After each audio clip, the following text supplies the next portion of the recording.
विधानसभा में भाजपा के मुख्य सचेतक शंकर घोष ने कहा है कि आश्चर्य है कि मुख्यमंत्री ममता बनर्जी ने कालीगंज की दुर्घटना को लेकर सदन में एक शब्द भी नहीं कहा।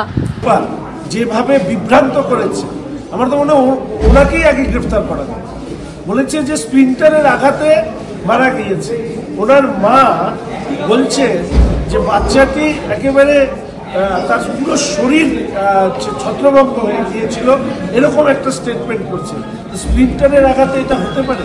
তাহলে যদি কেউ লিড করে থাকে, মিসলিড করে থাকে, সেটা হচ্ছে ওখানকার পুলিশ সুপার।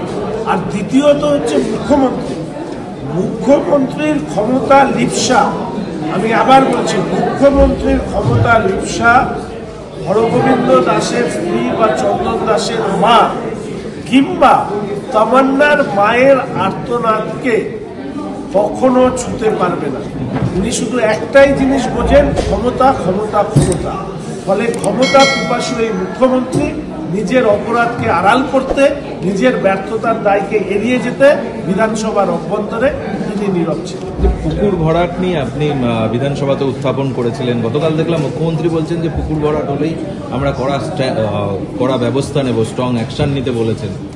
दिन भर की ताज़ा तरीन खबरों और ब्रेकिंग न्यूज़ के लिए बने रहिए स्पष्टता न्यूज़ के साथ।